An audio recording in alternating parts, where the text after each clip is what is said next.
Hey guys, here we are going into round 4 of Canelo versus Liam Smith in prep for Triple G versus Canelo.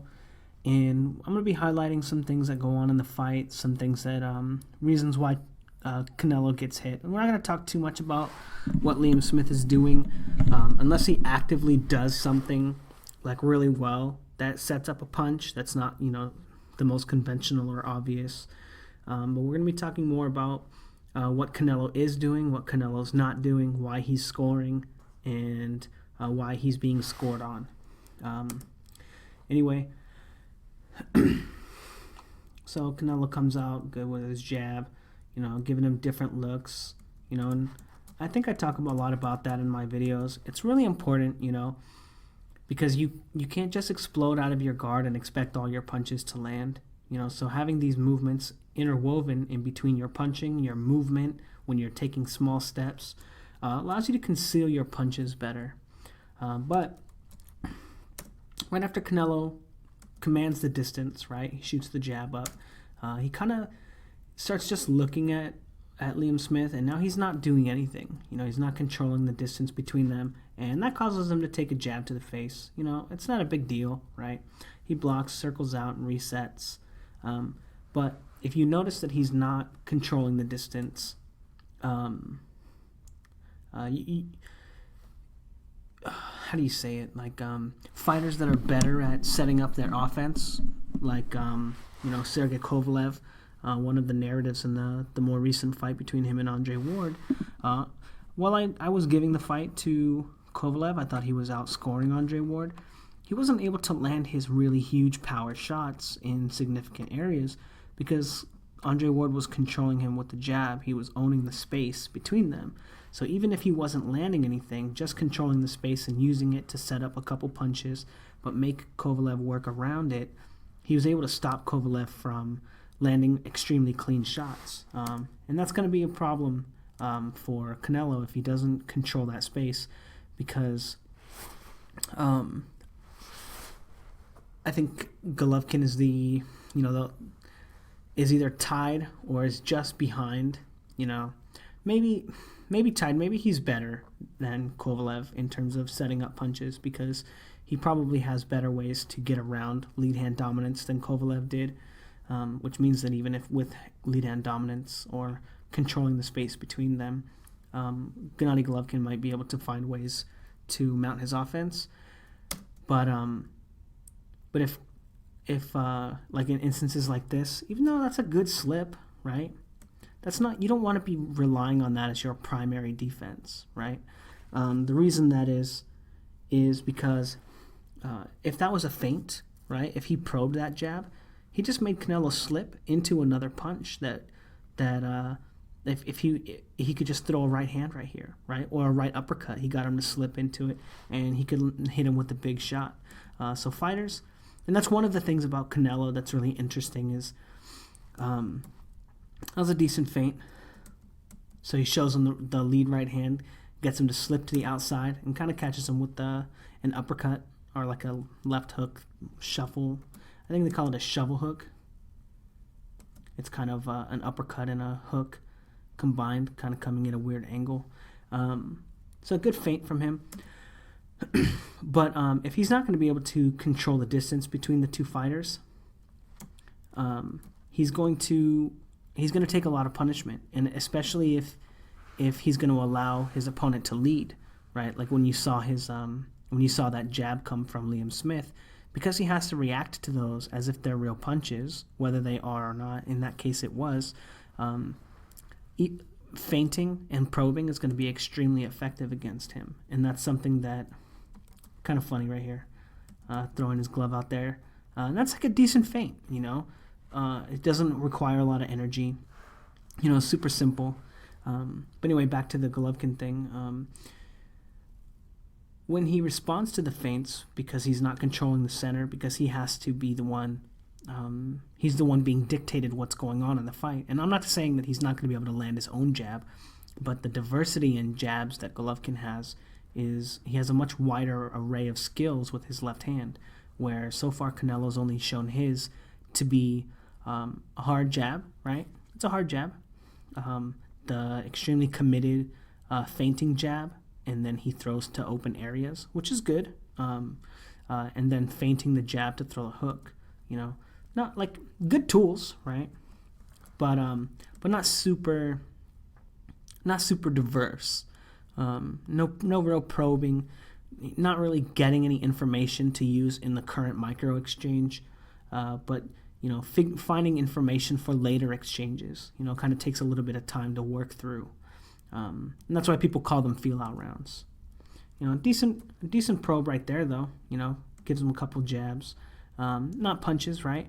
But gets him to commit to his high guard like he knows he's going to. And again, that's a result of him jabbing before, getting a read on Liam Smith and knowing, oh, he's going to get into his high guard every time I do this, and then landing the body shot. One of the pitfalls to that kind of setup of your offense is exactly what happened to Sergey Kovalev in their fight when Sergey Kovalev was trying to control his head when he would dip down and try to body him up, and he wound up getting a little bit predictable in that, and stopped using it as a probe and started just jabbing and leaving his jab out there to control Ward. And then Ward was able to pick up on that pattern like he does very well. He's very smart, in spite of his other misgivings. And he was able to pick up on it and land a right hand. And that might be something that Triple G is able to take advantage of too. He's also very good at picking up patterns, and we'll talk about that too. Again, not controlling the space between them, eats a jab. He's kind of looking to outfight Liam Smith. And that's like one of the really interesting things about Canelo is that he's a fucking warrior, man. He doesn't hold, he doesn't clinch, he doesn't foul, he does everything by the fucking book. He's probably genuinely like a really nice kid, honorable, except for the whole ducking Canelo thing, or the whole ducking Triple G thing, and the catch weight stuff. But aside from that, in the ring, he's always a good fighter. He's always very sportsmanlike. Anyway, this is what happens when you commit to your punches all the time. Throws that jab, and even though he hits it, he almost catches a right hand. And that's why you want to set your offense up usually. Those kinds of exchanges are the whole reason why you want to set your punches up with feints and probes. And then when your opponent doesn't react to the feints and the probes, you actually hit them with the jab. But when they do, you take what they give you, right? So if he feinted that and got Liam Smith to show that he was trying to counter with the right hand, he could come in with a right hand of his own, or he could feint the jab and then turn it into a hook, or do whatever, right? But make sure that he's not in a position to get hit with the right hand. He does a good job of avoiding it, but you don't want to rely on your athleticism, right? That flashy movement, because eventually, as the fight wears down, 6, 8, 10 rounds, right? You kind of slow down a little bit, and that's when those kinds of fighters, they get hurt and they fall. I'm reminded of what a fantastic bout this was. I don't remember what the guy's name was, but he was fighting a guy named Rd4. I think that's who it was. And the guy was putting on a fucking boxing clinic on Rd4. Just destroying him. The guy looked beautiful. His boxing was amazing, and he was schooling Rd4. And then because he was using those kinds of tactics and techniques, he kind of slowed down and wound up getting caught and knocked out. But man, that was a fucking great fight. I thought about doing a breakdown of that fight, although most of it is like on the surface, like athleticism stuff. It was so fun to watch. Big fan. But this is good right here. So he comes in, flashes the jab again. Not expecting it to land, right? Lands right to the body, and then controls him on the way out with the jab as he's moving, so that because he knows that he might be trying to counter him. He's shown this technique, that flashing the jab, throw the right to the body over and over and over again. But again, this is interesting too, right? So he comes out, does the 1-2 to the body, right, and then catches him with the counter. Canelo doesn't control him on his way out in this instance, and I'm not sure if that right hand lands, though. So he hits him. Let's see. Misses the uppercut. Right? That's good. Nope. Canelo does get hit by that. But that's why you want to control your opponent after you punch, right? Or you need to come off at an angle. You need to do something to kind of mitigate the opportunities your opponent has to score on you when you're out of position, right? Because that's exactly what this is, right? Boom, he hits him with an uppercut, turns his hips to the right, and he's in, right? And he's moving back. He doesn't flip his hips back. He doesn't get back in boxing position, right? I mean, for the most part he is, but a little bit. But he's out of position because he's so close, right? And he's not controlling the space in between them. So those quick athletic punches are just going to get through. You know, there's nothing you can really do about it. He does a good job of coming back and countering. You know, I don't know if he lands any of those counters. No, it doesn't look like it. But Liam Smith also not controlling the distance between them either. But anyway, I was talking about some other shit, but I don't remember what the fuck I was saying. Some fun stuff right there. So again, a jab. What is with that jab? Let's see what he's doing with this.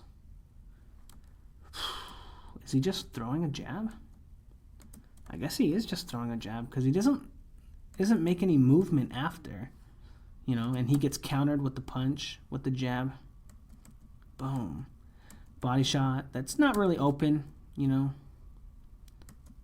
Some people might say that's on the belt line. Laugh. The trunks, the waistband on the trunks, you guys, is not the belt line, right? That's not the belt line. It's not a line. That's 6 inches of a margin of error for a punch that might make you shit your pants. I don't know. But actually I do know. It's not a legal scoring blow. It's on the hip. But anyway, let's not... God damn it, why did I do that? I should just throw this fucking video away. I don't want to lose 12 minutes, so whatever. So, again, not controlling the distance between them, and just kind of allows Liam Smith, you know, who's a regular fighter. You know, this guy's pretty ordinary. You know, he's not a big guy for the weight division. He's not super... They call him beefy, but he doesn't look that big. I don't know. Excuse me. That being as subjective or not subjective as it is, we'll move on from it. But just allowing Liam Smith to come in, catch him with shots, you know, and again, Canelo doesn't feint or probe, just commits to his jab and gets hit with a counter right hand. You know, not finding a way to make Liam Smith put himself out of position before committing to his offense, right? And when he would flash the jab out there and Liam Smith would dip down and block, he puts himself out of position to counter, and then he'd be able to land the right-hand body. But when he commits to the jab like that, he's the one that's putting himself out of position and winds up getting caught with the shot. It does a decent, you know, probing uppercut to get him not to see the next punch, and that's good, you know. It's a very smart technique when you're on the inside. You know, show them that, make them block that. You know, the punch is, you know, kind of low, you know, definitely. But we can't really see Liam Smith's belly button. I'm not sure what the instructions are at the beginning of the fight, so whatever. Ooh. But again, Canelo opening himself up to a punch. Oh, I guess that is low. Let's see. Yeah, a couple low blows in a row from Canelo here. But more importantly, like that aside, allowing Liam Smith to go first, right? And that's kind of what I think he might want to be doing. You know, like the whole theory behind probing is to make your opponent make the first move without letting them know that they're making the first move, you know? So you show them the jab, right? Even though you're not committed to it, you get them to counter the jab, but it's not really a jab. And whatever they counter it with, you counter that. So Canelo allowing Liam Smith to stand here and in his high guard, his little, not peekaboo, right, but his little high guard right here, allowing him to go first, turn away from this shot a little bit and then land a body shot, which, you know, in hindsight, I'm not sure if it's low. It doesn't matter, but it's a decent technique. You know, it's I've been doing a little film study on a fighter that I'm very excited about, Sergey Lipinets. Really interesting fighter. He has a very interesting way of setting up his punches as well. He'll come in and he'll throw a punch, and then he'll instantly snap back to his guard, and then wait for his opponents to throw punches and then counter his punches. It's kind of a very rudimentary way of probing your opponent, you know, but he's getting out there, he's getting his opponent to react to what he's doing, defending himself, and then throwing punches. But I'd say that kind of probing is probably on the same level as like basic feinting. You know, it's still a higher level than feinting. It's a good strategy. You're going to get your opponent to... Oh, anyway, I'm going to do a film study on that guy anyway. I really like that guy. He's a fun fighter to watch for sure. But that's an interesting way of Canelo setting up his punches, right? Standing in front of him, getting in his high guard, and trying to make Liam Smith open up and throw punches so that he can counter them. Damn, man, I was hoping this fucking video would go by a lot quicker, but we're 16 minutes in with 2 minutes left in the round. Again, you know, very basic feint, right? Feint the hook, and then, you know, doesn't really read his opponent. Kind of tries to take maybe what he gave him from the last feints, the information that he has from those, and start throwing some punches. Nothing really clean landing. And I want to talk a little bit about that. You know, Canelo is a fighter that's, you know, a lot of people criticize him for having stamina problems. I'm not sure if it's his breathing, if it's because he holds his breath when he punches, or like what the deal is, but he definitely has some stamina problems. Part of the reason is you know, 1, 2, 3, 4. He just threw 4 punches right there. None of them landed, and he committed to almost all of them, right? One of them is the probe, but it's a very, like, that's not a probe, a feint. You know, it's not the craziest feint, but it's quick. It probably takes a lot of energy. This probing left hook that he kind of puts a lot of energy into might actually be a punch, but he might not have the energy to throw it as a punch. I'm not sure.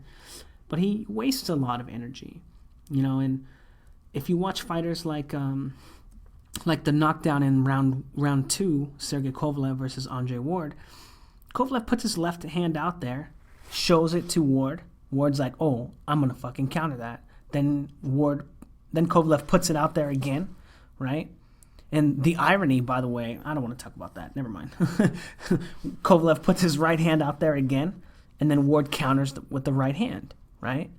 And when Ward goes to counter with the right hand, Kovalev says nope and catches him with the right hand. And look at how little energy he spent setting up the opening for that super clean punch, right? All he had to do was stick his left hand out there, and Andre Ward did all the work for him. He put himself out of position to counter with the right hand and eat a right hand of his own. Whereas here you have Canelo, you know, did I miss it again? Motherfucker. You know, not really landing any of those punches cleanly and exerting and being the one that exerts all the energy. Some cute little stuff from him. And I'm not even sure if he even sees this punch coming, but, you know, with that cute little, like, guard stuff that he was doing right there, he probably did see it coming. But again, the same technique, dip down to the right. And I wonder if that's something that that Liam Smith could pick up on, because he's done that. This is the 3rd time he's done that. 1, 2, and then he's only thrown jabs off of it before. This is the 3rd time, and he throws a right hand off of it. But really interesting how he kind of feints him with the first dip, and then is able to land a couple punches off of it. But that's how you set your punches up, right? You want to be cute with your opponent. You don't want them to know what you're doing. Oh shit. That might be the first clinch I've ever seen Canelo be in. Why did he clinch? Let's see. Their arms kind of got tangled at first, and then he went full retard on that clinch. So, But interesting, you know, he's got a couple of cute little ways of setting up his punches. But he uses a lot of energy to set up his punches. And again, you know, committing to these punches without knowing that they're going to land, you know, it takes a lot of energy. And he throws in combination. You know, while that's fun for the fans and everyone in their fucking mama thinks that you're supposed to punch in combination, you're not. You're not supposed to punch in combination. You know, you're supposed to set a punch up and then land the punch. And then if your opponent still has more openings or you hurt them or whatever, you're supposed to hit them a couple more times. As long as you maintain a superior position to them, you can continue landing offense. But you don't ever want to be the one just throwing wild punches, you know, in the hopes that, you know, something in that combination is going to land. Now, I had another point I was going to say about that, but I'll move on because I can't remember what I was going to say. But again, Canelo on the ropes, and I'm not sure if that's a product of him being tired, not controlling the distance, and what the hell, man? Is he going to be able to eat right hands like that from Golovkin, right? You know, not controlling the distance, Canelo, you know, giving him opportunities to score. Trying to push off. That was good of him to push off a little bit to create space. Gives him another probing. That's a good one. A good probing jab into an uppercut. Control him on the way out. So probe, uppercut, body shot, and then control him on the way out. Is Canelo a left-handed fighter? Does anybody know that? I don't see him throw a lot of right hands. I guess I'll have to Google that after this round. I'll have an update for you guys at the end of the next round. Or at the beginning of the next round, rather. But again, you know, Canelo not controlling the distance, not controlling the space between them. There we go. There's some high-level stuff. Shoots the jab, misses, and controls him and moves off. You know, not the most authoritative control after missing a punch. But why is... Ooh. Very clever. Feints the right hand. Canelo thinks it's going to be a right hand. And I'm not sure if the body shot lands or not. But, you know, again, is Canelo like laying on the ropes and allowing Liam Smith to throw these punches for experience? Is he doing it so that Liam Smith will open himself up to offense? Or is it just that he just doesn't really know how to control the space between them, and it just allows Liam Smith to walk him down? You know, and Liam Smith is not being super effective. Like, that's not what I'm saying either, right? But it's the fact that he's not really, even though he's punching him in the face a lot, he's not really able to keep him off of him, right? Good feint, but he's completely open right now, and misses the first punch, I think. Maybe he lands it. It doesn't matter. Maybe he does land it. But he's super open for a punch after that feint. Is that a product of him underestimating Liam Smith or understanding Liam Smith's boxing ability? Or is that just how he is in all his fights? Ooh. Block removal technique, catching with the big right hand, controlling his head. Missing the second right hand, not controlling him.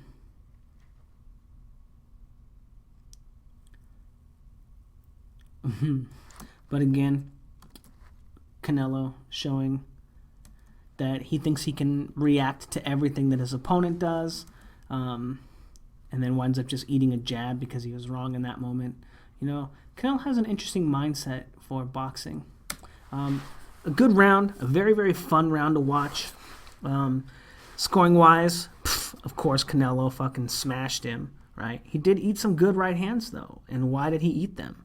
You know, why is he allowing, is he allowing Liam Smith to get him on the ropes, or does he just not have the skills to keep him off of him, in spite of the fact that he's landing the more devastating punches, the better punches, more punches? He's just not using a lot of skills to keep him off. Anyway, let me know what you guys think in the comments below. Keep it to Canelo Golovkin or Canelo Liam Smith. Nothing about the Ward Kovalev stuff. Please, I'm not going to respond. Thanks, guys.